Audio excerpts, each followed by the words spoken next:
for me. Uh-huh. We opened this door. Do we try her again or do we try to get another chest? We got 5 chests Hey, out of the honey. 18. Mm-hmm. You can play it for me. But we still have part of the dungeon, eh?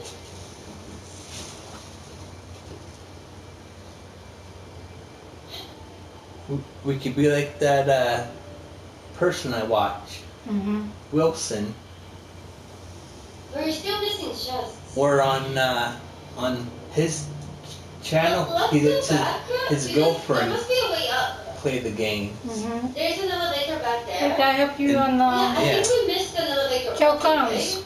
And he just like sits and watches her and Yeah.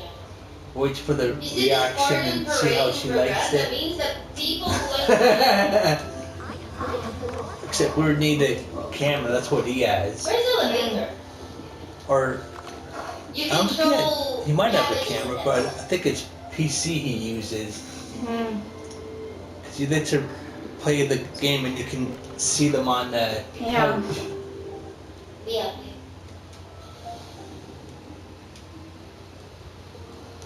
She got real feisty the last one. Mm. She couldn't get past an enemy. What does that You're not mean? laughing with me because I'm not laughing. It's not funny. And he's like, my laughter's all over. It's not one spot. She's like, I'm not having a good time. There's a beep, beep, beep. It's Honey. Mm-hmm.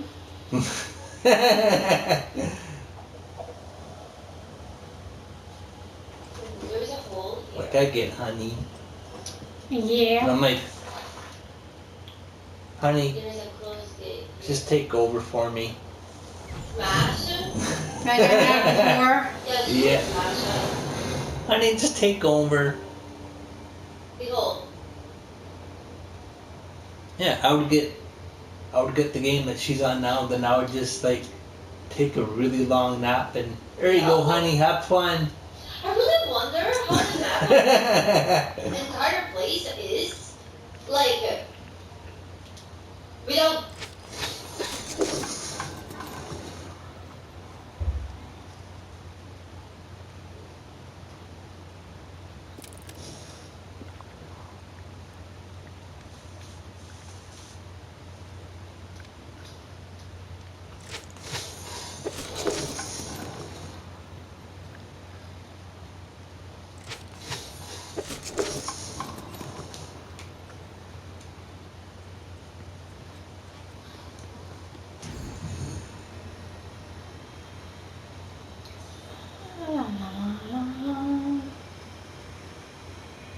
Evil Ash plays where winds meet.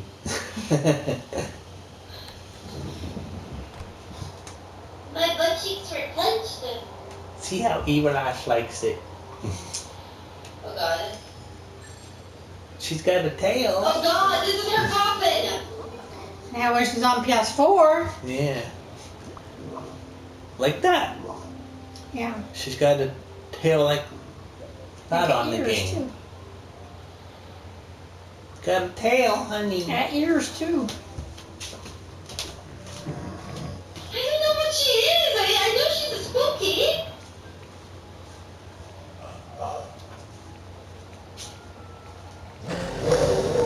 Ah! Brain.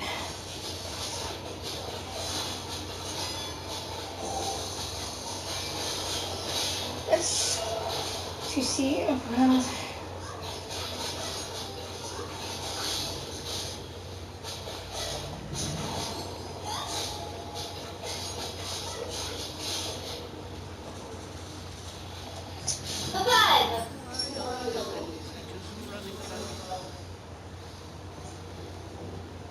Here am I waiting, buddy. Oh, I said We smash.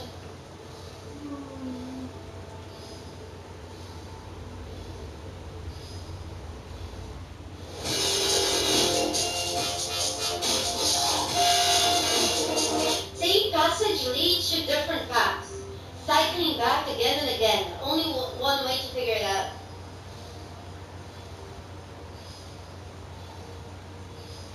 Guys, I mean, this is a trap.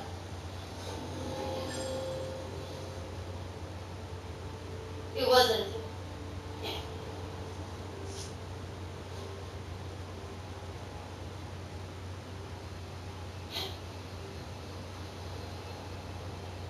But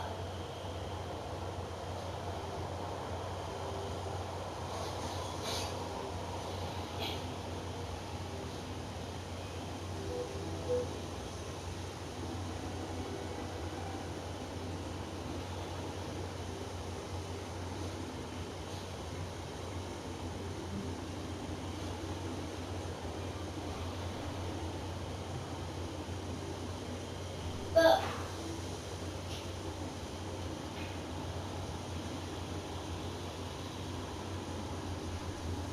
did any of you guys ever start saying "the" in real life? Because you hear me saying it so much. The. No. Use looking game. Oh, hello. Wait, it's not falling. Yes. The.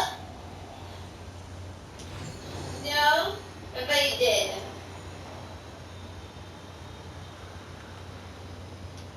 Where'd it go? Uh-oh. Right here. Oh, you bastard. Come here, you old fart. Quit walking away, you bitch. Ah, no.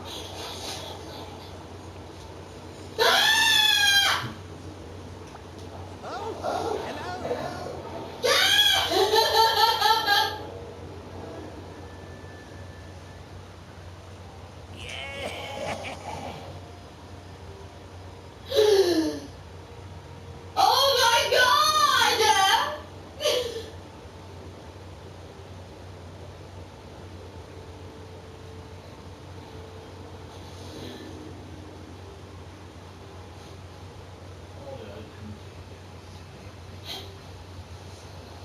Oh.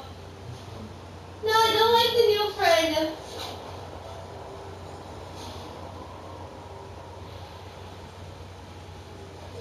I don't like the new friend.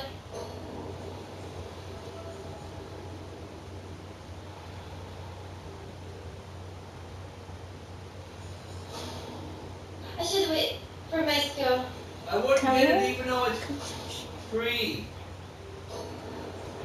Was it this dungeon is Uh-huh. a dream?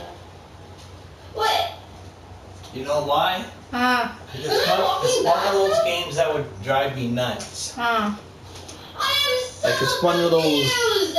maze ones where you gotta like go through stuff in a dungeon and stuff.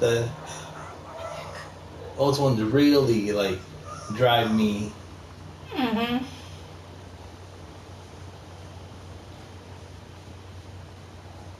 Like I think Oh, it's here. I think those ones are just a little ahead of me hating puzzles. We're good? But maze games like those really. We're good. We're good. You see. We found out this hole, right? Because I could think I'm going the right way, then I turn around and like, oh, no, no, no, no. Then we went Like, up. I Don't give up. look back. I give up, honey. Super.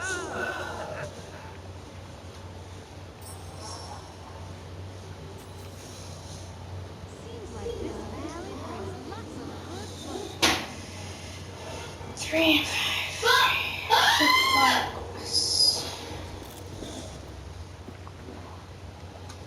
I have it in my house.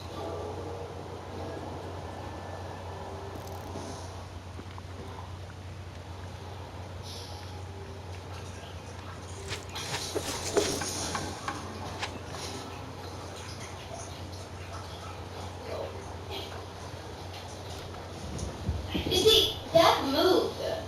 It closed that.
have no glass.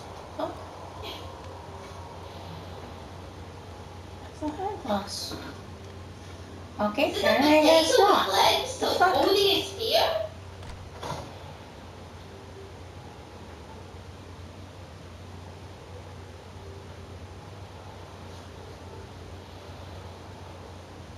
I think it's Lorby, maybe. Oh, she's there.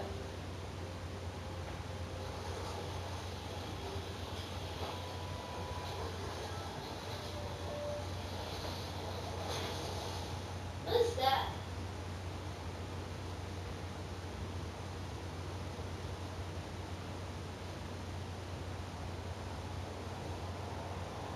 This one seems brighter?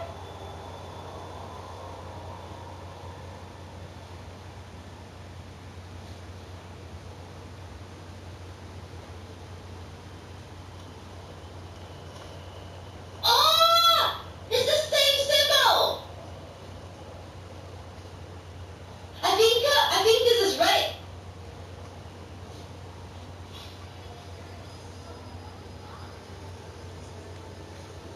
Don't look back.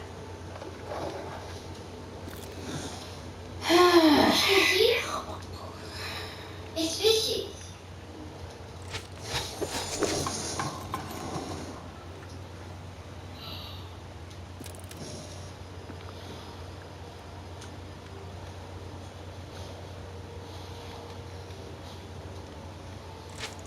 Fuck!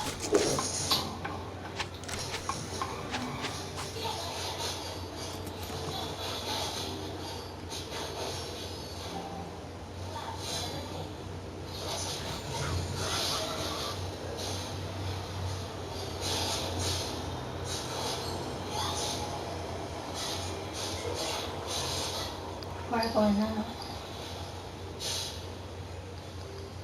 Gear damaged? Panaka.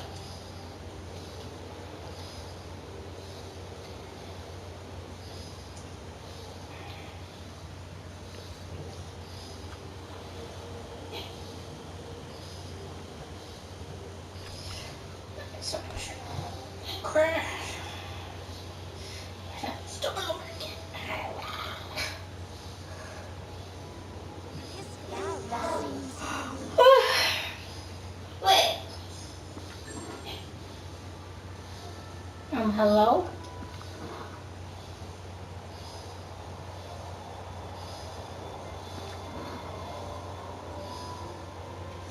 Oh, outside. Stupid.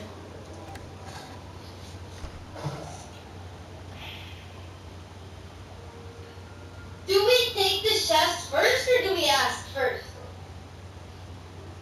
Dot dot dot dot dot dot dot. Shaken by the narrow crevice over and over again.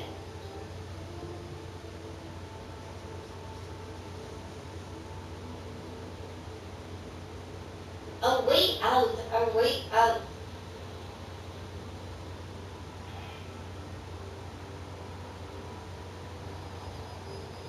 Eh.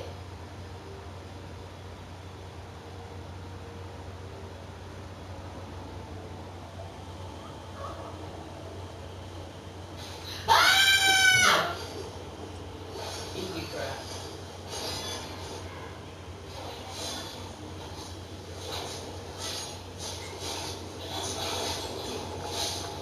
Oops.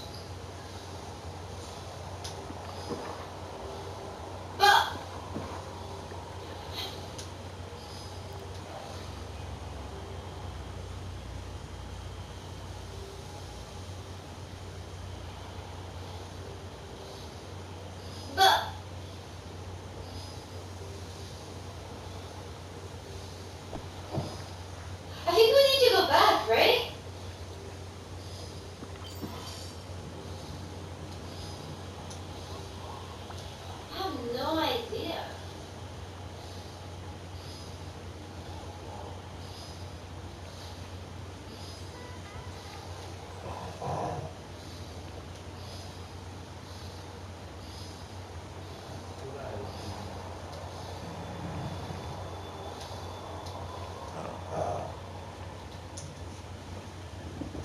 You think he means here?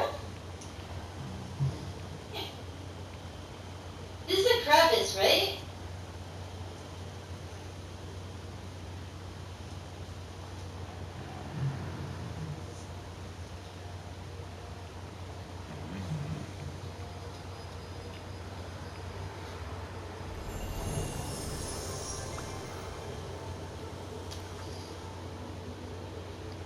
Looks like there's something hidden in that hole.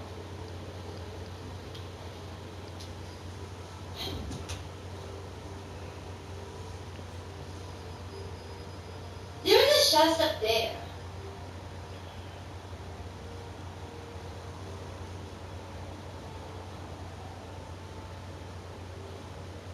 Isn't this where we killed the rat?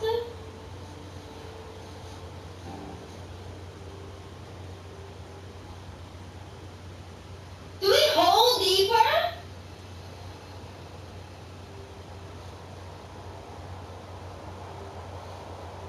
Help me.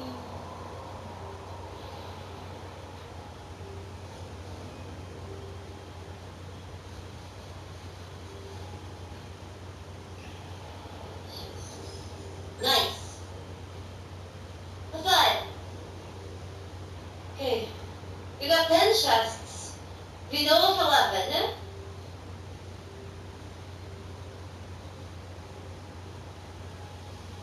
We go.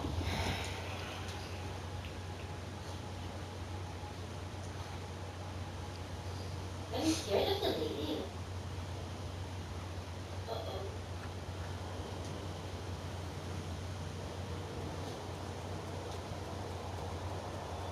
How deep is this hole? You think I'm a hole expert? The hole. Honey. Yeah!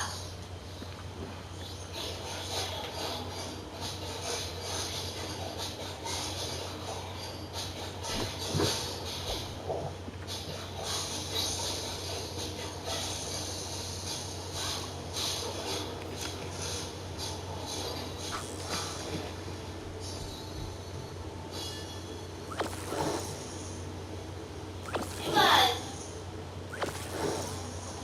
You think it's a rat? It looks more vicious than a rat. Gosh. You ask yourself that every time? Ah! Okay. Honey. Where the fuck are we?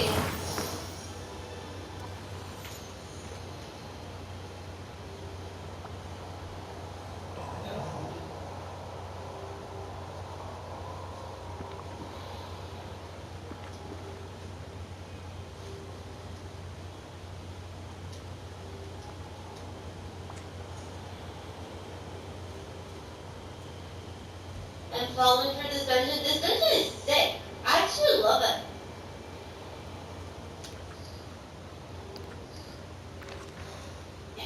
Oh no.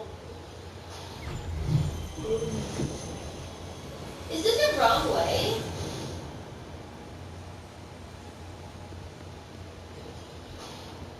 It feels like the wrong way, right?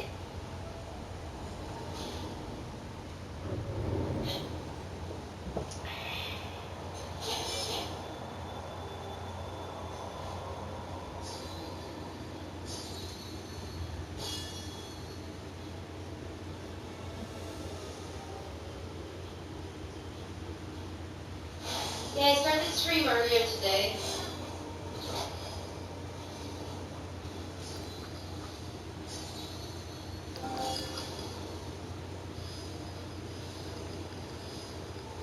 Wasn't it here where the lady was? Waiting for us.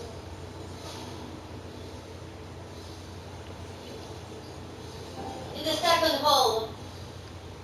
The hole. No.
Do you guys want to check the other symbols?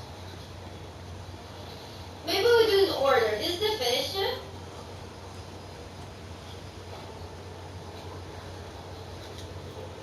I think we got the chest of this one as well.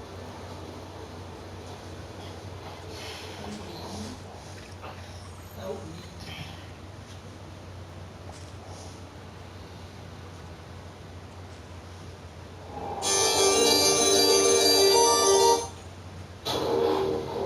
Buddy, let me tell you, I was just ripping down the neutral zone, angles, and then I just lined up this absolute rocket.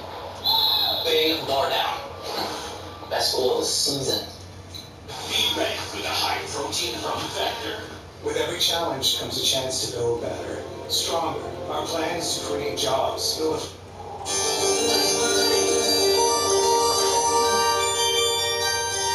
One thing I know about horror movies today is bloody violence and gore are really, really popular. In fact, it's a little tricky to find a current horror movie without gore. So I wanted to ask, is it possible to make a horror movie still great and still scary without gore? I think the answer is yes, and here are 10 movies to prove it. My name is Daniel with the Cowboys Channel, and let's get started.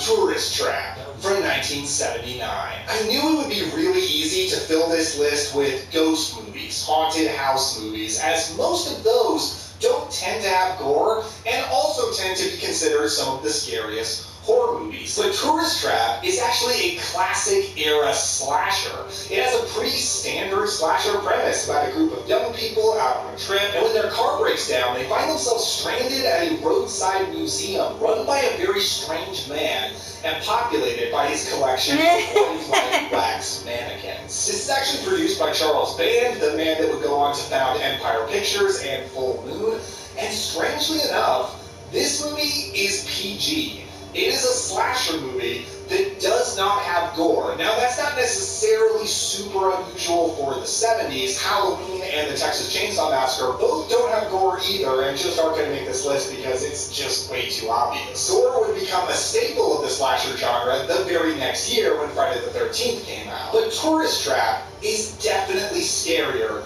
than Friday the 13th. This strange man that they find at this museum is played by Chuck Connors, who's a pretty great classic Hollywood actor, probably most well known for his long starring role on the TV show The Rifleman. Well, most well known to my dad for that at least. But he's a great actor. I always enjoy seeing him and stuff, and he is legitimately fantastic in this movie. I often wonder if he considered that he was slumming it by doing a movie like this, but he doesn't act like he thinks that. He acts like he thinks he's going to get an Oscar for this movie. And you know what? He should have. Very charming when he needs to be, creepy at other times, and these wax mannequins that he has around are really scary. And I love the scare sequences with them because this movie does not care how unrealistic it has to get in order to just be scary. Being scary is the #1 goal. Being realistic is definitely not. And I respect that. And they did a great job with that. The cast of characters are okay. You've actually got Tanya Roberts in here from Beastmaster at That 70s Show. So it's fun to see her. But it's all about Chuck Connors for me, all about those mannequins. This is a great creepy slasher that is rated PG. How weird is that? You see him in the mirrors. Can't expect me to believe you see ghosts in your mirrors. The Skeleton Key from 2005. A hospice nurse working at a spooky New Orleans plantation home finds herself entangled in a mystery involving the house's dark past. This is one of the many 2000s PG-13 horror movies. There were a lot during this time, but this is actually a really good one, and one that I did not expect to be good. I always remember seeing the cover for this movie around video stores all through growing up, and I always assumed it would not be a cool horror movie because it starred Kate Hudson, and I knew her from tons of romantic comedies, often with Matthew McConaughey, so I kind of figured this is probably not really that much of a horror movie. It is. First of all, it is a Southern Gothic movie. I love the Southern Gothic aesthetic, and this is one of the best examples I've ever seen at nailing the Southern Gothic atmosphere in every possible way. It looks so good. This mansion that it takes place at, for the most part, in the bayou of New Orleans, It's so good, it's so atmospheric, and it even nails that vibe down to the fact the movie is about the legends, the folklore of this area. This is a voodoo movie, or more accurately, as they point out in the movie, a hoodoo movie. And it's really fun watching Kate Hudson explore this mystery, this ancient magic, how it could work, how it's affecting life today. I found this movie so intriguing. Like, I just found myself so curious on what on earth is going on in this movie. What is the resolution possibly going to be? What is happening?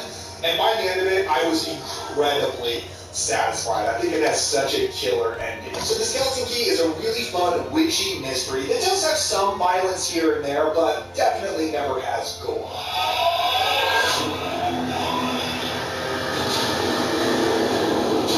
Red Rooms from 2023. This follows the high-profile case of a serial killer that has just gone to trial, and a woman named Kellyanne is obsessed with it. When reality blurs with her morbid fantasy, she goes down a dark path to seek the final piece of the case's puzzle. I just recently watched this one, and I thought it would be a really interesting inclusion on this list because it is one of the most disturbing movies I've seen in a long time. It is a serial killer film that I found very chilling and pretty upsetting, and yet it does not show any violence on screen at all. It's all about following a groupie of a serial killer, I guess that you could say. You hear about these people that become hyper-obsessed with serial killers almost to the point of romantic love. Ted Bundy apparently had a lot of people like that. This one's about a fictional serial killer, but this woman is that, completely obsessed with this guy, going to his trial every day. And the way the actions of this killer are talked about, are described,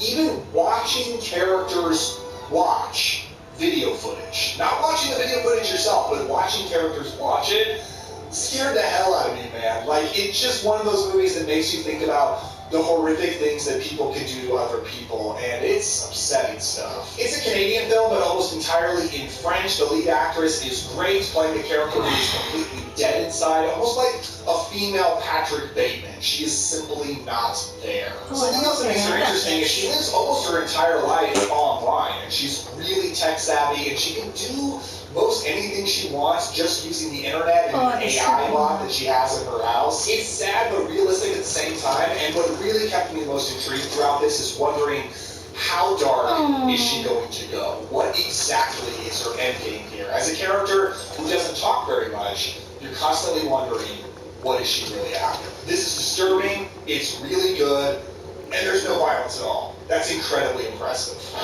course, I In like the cool. shadows lurks a monstrous evil. Motherfucker.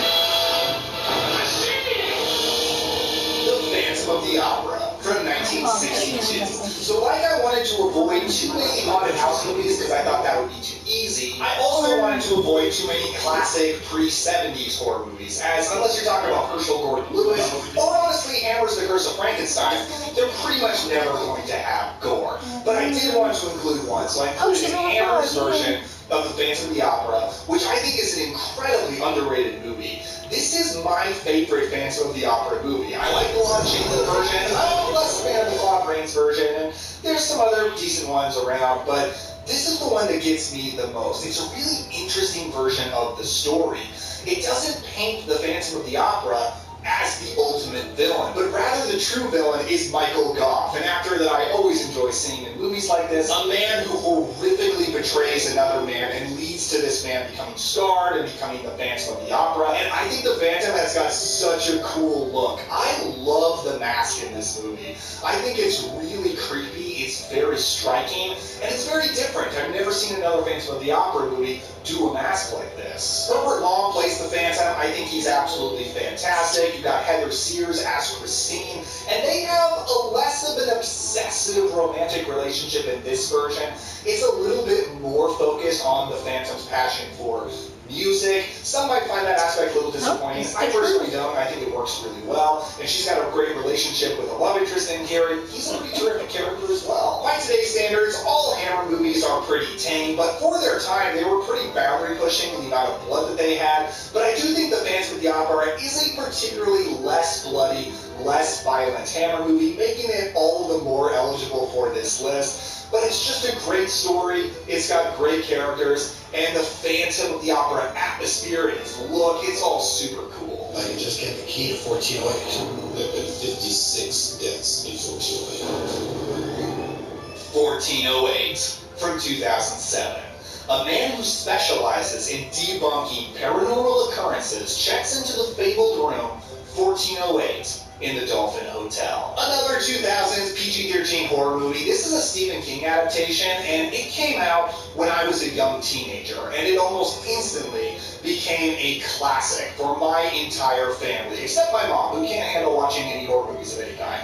But like for me, my dad, my siblings, we all loved 1408. We watched it so much. It's anchored by a great lead performance from John Cusack, a really interesting character, a man whose whole life is investigating paranormal places, checking into supposedly haunted hotels, and debunking them. He is definitely not a true believer. But when he goes into this room, 1408, man, it almost transcends just haunting, and it's almost like an entirely other dimension. The movie gets pretty big, you might say pretty over the top in its depiction of haunting occurrences, but I think it's cool, and it makes a movie that almost entirely takes place in one hotel room really interesting and very cinematic. I'm just really impressed with how much mileage they get out of one guy dealing with a haunting in one room. And it's a movie that sparked a lot of debate among fans of which ending is better, the theatrical ending or the original alternate ending that you can watch on DVD and Blu-ray. Personally, I'm a huge advocate of the theatrical ending. I think it's fantastic. I still remember the first time I saw it. I thought it was so powerful, so haunting. Some people like the other one, so let me know down in the comments which you prefer. How many made it? With you, Ray. Something beyond life is watching. With the Walmart Rewards MasterCard, you could earn 3% back in rewards dollars or more chips. Thanks. Since you got the flu, you feel like you're 90% sweat. Real strength is relief of your worst flu symptoms with Advil Flu fast-acting liquid gels, so you can get back to the real you. Advil, that's real strength. Find out why. Nothing moves you like Mazda.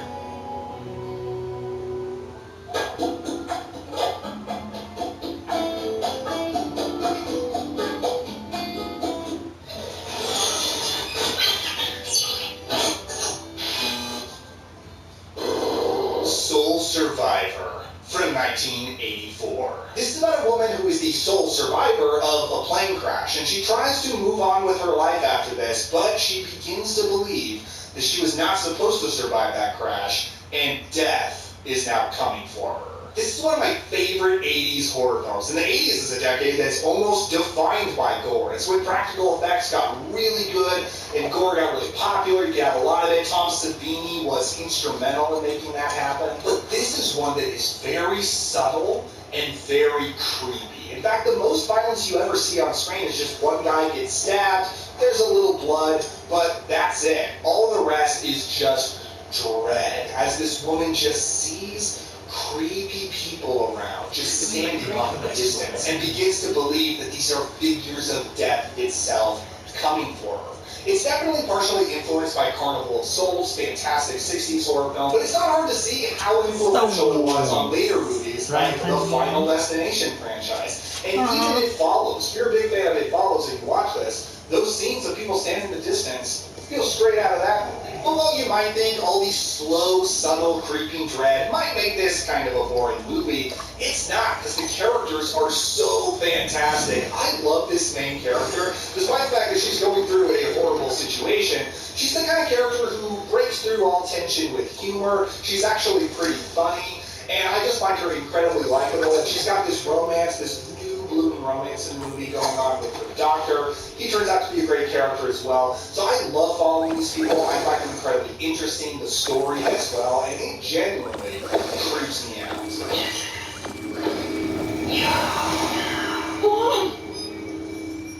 Why have you been following me? Let's Scare Jessica to Death from 1971. You might say this is a horror movie about mental illness. It's about a woman who was institutionalized but is now released, and with her husband and a family friend, they go to stay at a farmhouse They find a woman that's just been squatting there and decide to let her stay and be her friend. But it may be that this woman is a vampire. Maybe? One cool thing about this movie is it's not real clear on what the actual horror is. Maybe because it's not important and it really is about sanity or insanity. Our lead character Jessica is pretty interesting and very sad. She's a person who feels like she has a loose grip on reality. And even when she starts to suspect terrible things about this woman that everybody is welcomed into the house, nobody will really believe her. This is another great horror movie for slow, creeping dread. But like I said with Soul Survivor, sometimes those slow burn, creeping dread movies can get a little boring. But that's not the case with this one, because it doesn't forget the aspects of plot and characters, and both those aspects are very interesting here. So I find myself consistently engaged with this one. One of the best things about it that I think makes it so creepy is the whispering. It has a lot of narration in the form of whispering, and it just makes every scene feel a little bit creepier. No, actually, a lot creepier. Now, I like the atmosphere of this one. It's got a good, like, summer vacation feel. Maybe, like, late summer, early fall is really the vibe of it. Taking place at this lake house. All the actors are very good. And if you're just a fan of early 70s horror movies and the sweet, off-kilter way that they can creep you out without really ever explaining anything, this is a perfect movie for that.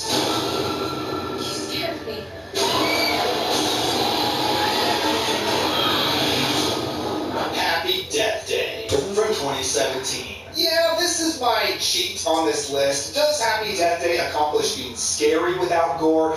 No, not really. It's a horror comedy. But for everything that it's trying to do, I think it's completely successful. And I think it's an interesting case to look at for a list like this, because it's a rare example of a modern slasher that doesn't have gore. And I remember some people complaining about that when it came out, that, oh, they made this slasher, but it's PG-13, and it doesn't have gore, it doesn't have teeth. I disagree with them in this case, because this is a Groundhog Day style movie where we watch our lead character die over and over and over again, and I honestly don't think it would have been best to watch her die in horrific, gruesome ways over and over.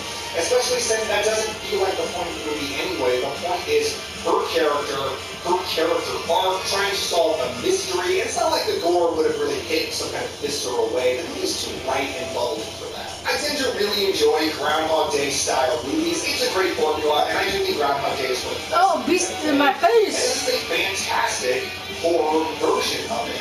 Now, if you look at Groundhog Day, one thing that makes it so great is the character arc that Bill Murray goes through. He starts out as a horrible person that he can't stand and ends in a very different place. And that's very much the case here with our star Jessica Rose. And I think her lead performance is the number one reason this movie works so well. She is spectacularly good in this. I'm amazed how much she's able to change through the movie and how much she's able to get us to feel differently about her and even get really emotional about certain aspects of her story. What's also important for Groundhog Day style movies is just more like quirky things that happen throughout the day that you can watch slightly alter or watch her interact with differently on all the different days that she goes through.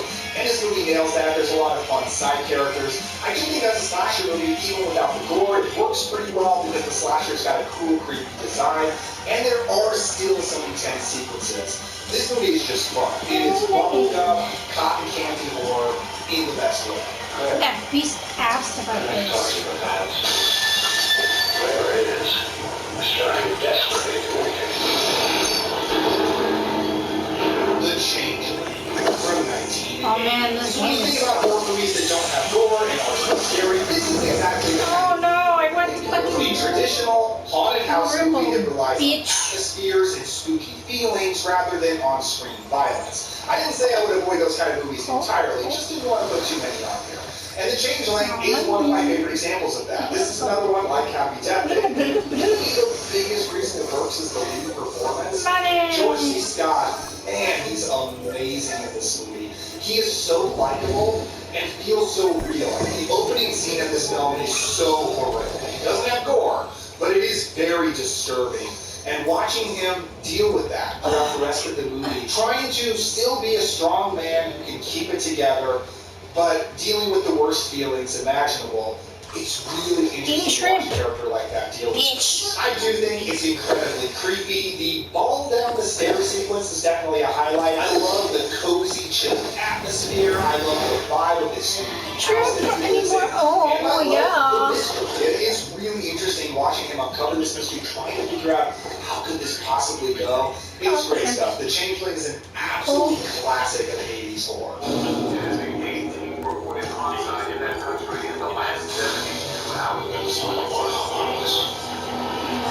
Signs from 2002. Another 2000s PG-13 horror movie, but one of the absolute best, in my opinion. Signs is phenomenal. It's one that I absolutely loved when I was a kid, but I went many years without seeing it until revisiting it maybe a couple of years ago and just fell in love with it all over again. This is such a great movie because it really is an interesting alien horror film. It's cool to watch one of these movies that doesn't focus on scientists or government officials who are really in the know about what's going on, but rather just focus on people on the ground in a rural area. Watching these are my ways. Oh my gosh. Yeah. There actually might be aliens, and they might be really nearby. I just have that on their ringtone, eh? And compared to Jaws, it really so effectively just shows a little bit of the monster or monsters for so much of the film. Just maybe a finger here or a flash on a home movie there. One of the scariest jump scares of all time. I think everybody agrees with that. But I will say, unlike Jaws, once you see the monster in full form, it doesn't work quite as well because it's CGI. It's early 2000 CGI. I mean, what are you going to do? But all of this is great because the characters are so fantastic. I love these characters so much, starring Mel Gibson and Joaquin Phoenix, and great performances. Even the kids, as Mel Gibson's kids, are phenomenal in here. All of them dealing with the recent death of their mother. It's also a beautiful movie about faith, about miracles, and everything happening for a reason. And the way it puts a lot of coincidences together to really drive that message home. Might be a little bit unrealistic, but it is really satisfying to watch every little detail about this movie fall together perfectly in this incredibly satisfying climax. And Signs is one of my favorite horror movies of the 2000s. I think it's so awesome. Before I give you some streaming options for this movie, I just want to send out a huge thank you to my patrons who truly make this channel possible. Thank you guys so much for supporting me. I want blue There's always a link to my Patreon in the description below. And I want to do a special shout out to Necromancer Jer, Michael Gray, and Vinny Carbuska. You guys absolutely rule. But if you want to check these out for yourself, I do have streaming options right here on the screen. But of course, streaming options are always subject to change, so I've also got physical media links in the description, and using those does help support the channel. What are some other real gore, scary movies that you want to recommend to me and everybody else in the comments? Let us know down below. And if you want to hang out with me more, you can click the video on the screen. Thank you guys so much. Don't forget to enjoy yourselves today, have some fun, and I'll see you next time. Bye.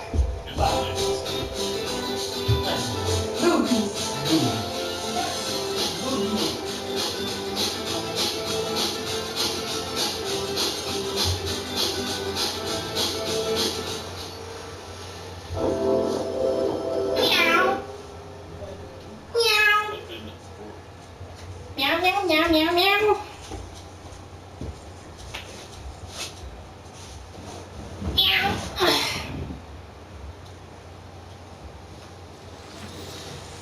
Actually, I'm sure people don't play little space games, actual space games. Oh, They all cool. like Fuck for the up. most part, but we played every single one. Bitch.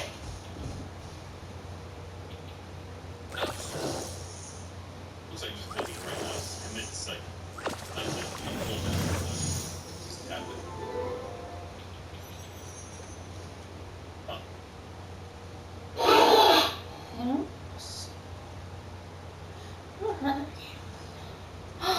Quiet blue.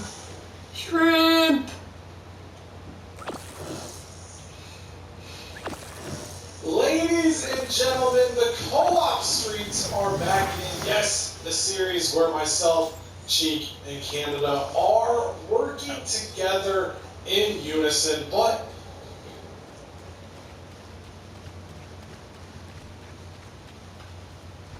No parking. We crouch and crouch. Hold left, hold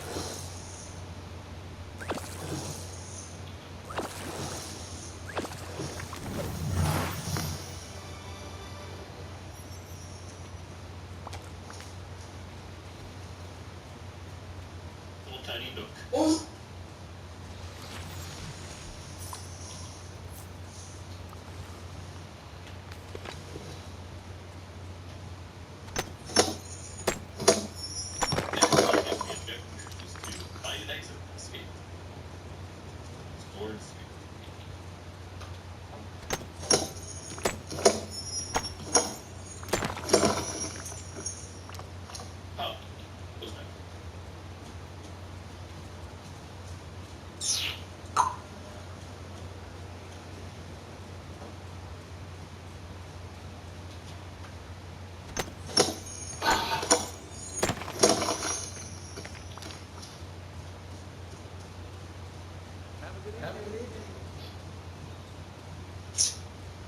This game has 2 Steam reviews so far.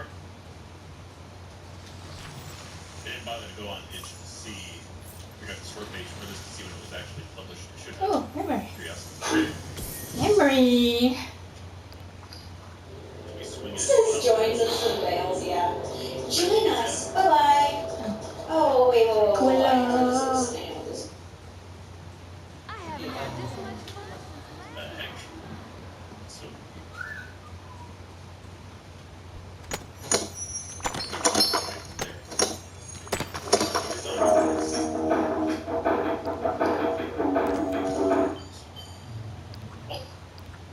Writing on the wall, literally. This way.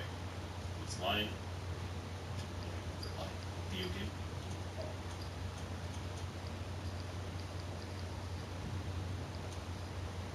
Smile. You're not alone there, Giga-chatting out loud. You get more XP if you're able to do so, usually I think successfully. But I just wait.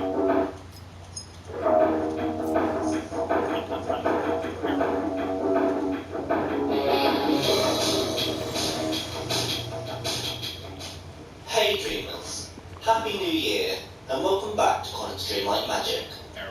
One of my absolute favourite parts of Disney Dreamlight Valley is watching characters interact with each other in ways that feel true to their films, shows, and personalities. Whether it's couples, rivals, best friends, those little conversations and animations are really what make the Valley feel alive. Today, I want to talk about 10 Disney duos we need to see interact in the Valley. Some of these characters are already partially in the game, others are long overdue, and a few would completely change the vibe of the Valley if they ever arrived together. Let's get into it, shall we?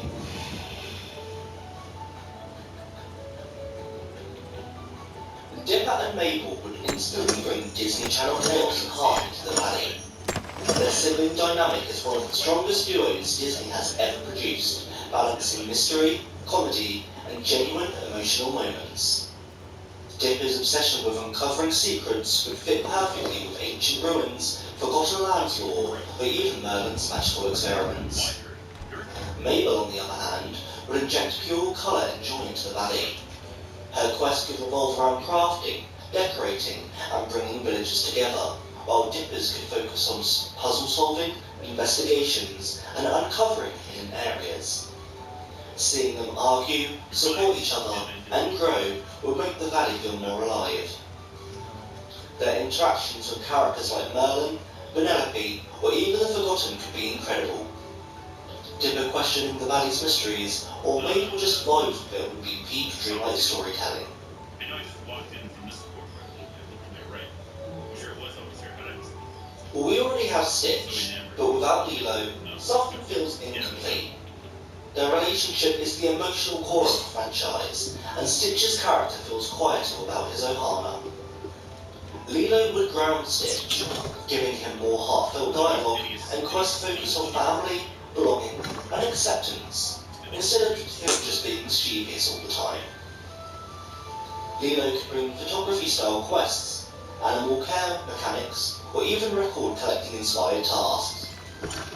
Her love for misunderstood things fits Dreamlight Valley's themes perfectly, especially alongside characters like the Forgotten or Ursula. Their interactions would also open the door for deeper Hawaiian-inspired decor, music, and cultural storytelling. Stitch may be the mascot, But Lilo is the heart, and the valley needs that balance. I don't know how many actual levels or stages there are. Chip and Dale are long overdue. Their constant bickering, teamwork, and chaotic energy would add so much life to the valley. Whether it's their classic cartoon versions, or Rescue Rangers-inspired personalities, they're built for interaction-heavy gameplay. They'll be perfect for scavenger hunts, pranks gone wrong, or quests where they drag the player into their latest scheme. Imagine them arguing in a quest, only to reluctantly work together to fix a problem they cause. They'd also pair beautifully with Mickey, Minnie, and Goofy, nearly rounding out the classic gang. Their presence would make the valley feel more animated. Literally.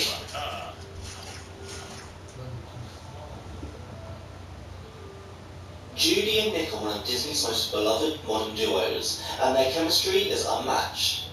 Judy's optimism and determination contrasted with Nick's sarcasm and street smarts would make for amazing questlines and banter. Their story naturally fits into Dreamlight Valley's themes of growth and change. Judy learning patience, Nick stepping into responsibility. Those arcs could continue through friendship quests that eventually evolve their dynamic. They could also introduce investigative gameplay, mystery quests, or even value cases that require problem solving across biomes. They wouldn't just exist, they'd do things and investigate. The heck? Coda and Kenai would bring raw emotion to the valley. Their bond is built on loss, forgiveness, and healing, themes Dreamlight Valley handles incredibly well. Kenai as a human villager, paired with Coda as a bear villager, would already make them unique. Their quest could focus on protecting nature, helping lost critters, or reconnecting fractured relationships between villagers. Coda's innocence, paired with Kenai's maturity, creates a balance that feels very Dreamlight coded. They'd also thrive in forest or snowy biomes, bringing stronger environmental storytelling and emotional depth that the game sometimes lacks. Oh, And it's don't very worry, low. Kenai's level 10 reward could be his bear self, so that wouldn't be missing.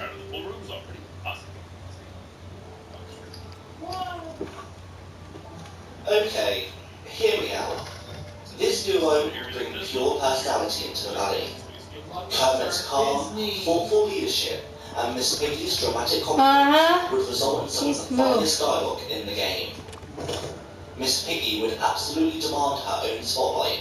Fashion quests, performance-based challenges, or even valley events. While Kermit plays the exhausted but loving part, trying to keep things together. They'd also introduce Muppet-style humour that breaks the fourth wall, just enough without ruining immersion. Plus, is Muppets Disney? Dreamlight Valley could use that kind of playful energy, and I know my sister would love that.